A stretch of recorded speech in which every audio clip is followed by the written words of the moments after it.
دنیای ارباب حلقه‌ها هزار سال ادامه داره، ولی با وجود موجودات باهوشی مثل انسان‌ها و الفا، تکنولوژی هیچ وقت تو سرزمین میانه پیشرفت زیادی نداشت.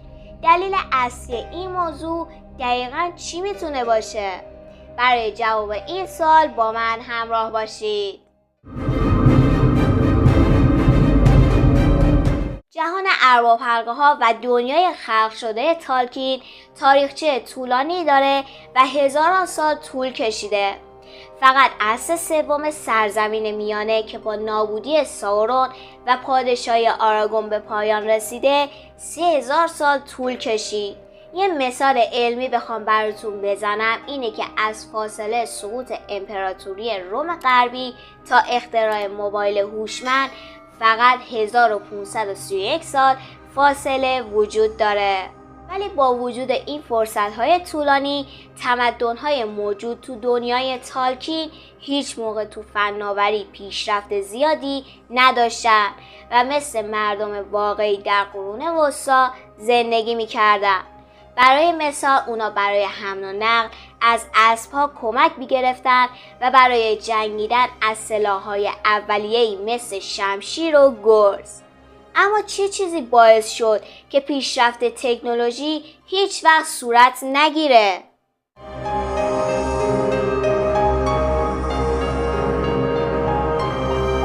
شاید واضح ترین جوابی که وجود داشته باشه اینه که جادو برای همیشه جای تکنولوژی رو بین مردم سرزمین میانه گرفت.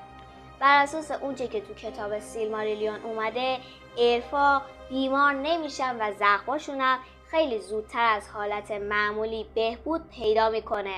اگر هم احتیاجی به درمان یا دارو به وجود میومد، از جادو استفاده میکردن. خود آراگون هم با وجود اینکه یک انسان بود، هنر استفاده از جادوهای درمانی رو یاد گرفت. اگر به یاد داشته باشید، اون با استفاده از گیاه چندین نفر رو از زخم‌های کشنده نجات داد. البته اگه از بحث الفا هم بگذریم، مردمان دنیای ارباب حلقه‌ها در طی تاریخ وسایل مفیدی اختراع کردند، اما اکثر اونا بیشتر بر پایه جادو ساخته می شدن. برای مثال به وجود اومدن یه روش به نام پالانتیر امکان ارتباط بین فاصله های دور رو به وجود می آورد. البته در زمان اتفاقات سه‌گانه اصلی استفاده از این روش برای ارتباط فوق‌العاده خطرناک بود، چون که ساورون به یکی از اونا دسترسی داشت و میتونست همه چیز رو ببینه. اما قبل از بازگشت ساورون به قدرت، مردم با استفاده از این اختراع به راحتی با هم صحبت میکردن. پس به طور کلی میتونیم دلیل عدم پیشرفت تکنولوژی رو جایگزین کردن اون با جادو بدونیم.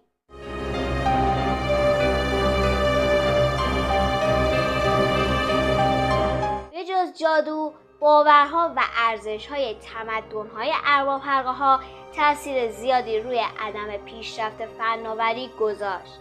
برای مثال، الفا احترام زیادی برای طبیعت قائل بودن و دوست نداشتن که با استفاده از ماشین‌های ناشناخته خطر آسیب زدن به اون رو به وجود بیارن.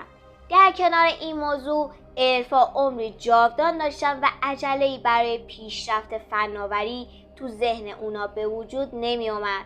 البته از اونجایی که الفا دسترسی ساده‌ای به غذا و جادو داشتن، دلیل خاصی برای به زحمت انداختن خودشون نمیدیدن. از طرف دیگه ما هابیتا رو داریم که میل زیادی به راحتی داشتن و میخواستن هر طور که شده زندگی بهتری داشته باشن، ولی در عین حال نسبت به تغییر و ترک عادتهای خودشون مقاومت میکردن.